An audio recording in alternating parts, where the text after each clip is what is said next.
we have on our hands a segment, the Ottoman Empire in Decline. Founded by Osman I as a small principality in 1299, the Ottoman Empire reached its greatest extent at the end of the 17th century. At that time, it stretched deep into Europe, the Middle East, and North Africa. However, from the mid-18th century, it began to decline and was known as the segment of Europe by the 1850s. In a bid to reduce the social unrest throughout his multinational empire, on December 23, 1876, Sultan Abdul Hamid II proclaimed the first ever Ottoman constitution. It sought to modernize the political system and briefly introduce a two-chamber parliament. At war with its neighbors, Montenegro, Romania, and Serbia were officially part of the Ottoman Empire, but all had a degree of independence. In spring 1877, they joined Russia in declaring war on the Ottomans. Even Constantinople, now Istanbul, the capital of the Ottoman Empire, was threatened.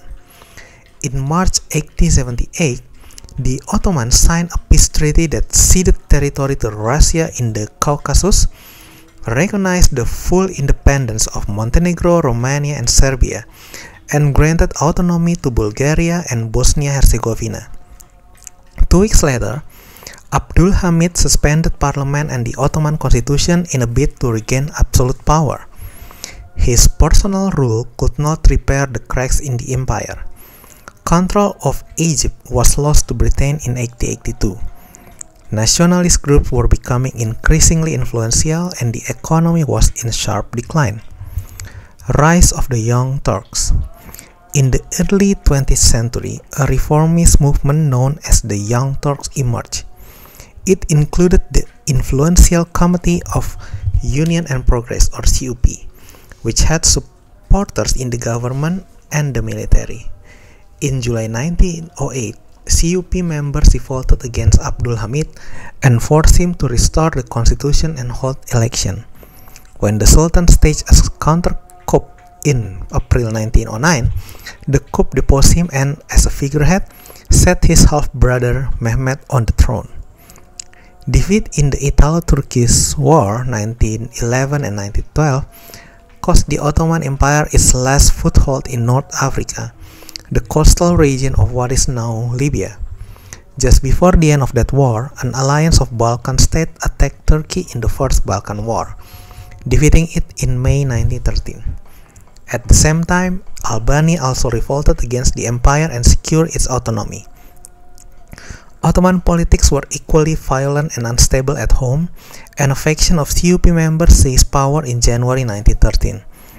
In the Second Balkan War, June-August 1913, the Ottomans regained some of the territory ceded in the First Balkan War, but lost most of the remaining territory in Europe. This is the member of the Young Turks movement take to the street in July 1908. Their uprising restored constitutional government to the empire with the reopening of parliament 5 months later. Ottoman forces fight Italian troops outside the city of Tripoli in North Africa.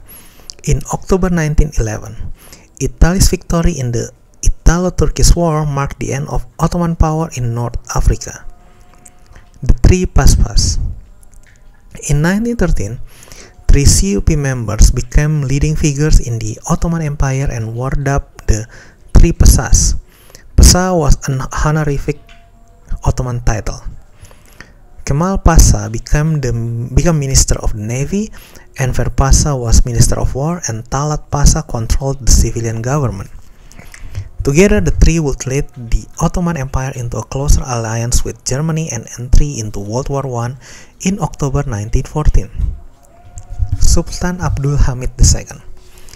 Born in Constantinople, Istanbul in 1842, Abdul Hamid II was the final Ottoman Sultan to enjoy sweeping personal power.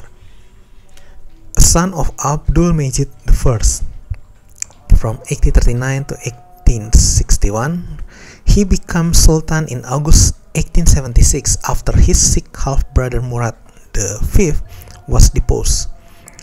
Abdul Hamid approved approved the first Ottoman constitution but suspended it after quarreling with the parliament. He oversaw reform in education, built military school, reorganized the justice system, and improved the nation infrastructure but incurred high debts in doing so. Abdul Hamid's reign also saw atrocities committed against Armenians and Assyrians, and he used his secret police to clamp down on dissent, which led to assassination attempts. In 1909, after his failed bid to wrest back the absolute power he had lost a year earlier, when the constitution was restored, Abdul Hamid was imprisoned outside Thessaloniki in 1912. When Greece captured Salonika, he was sent back to Constantinople and remained there in custody at Beylerbeyi Palace until his death in 1918.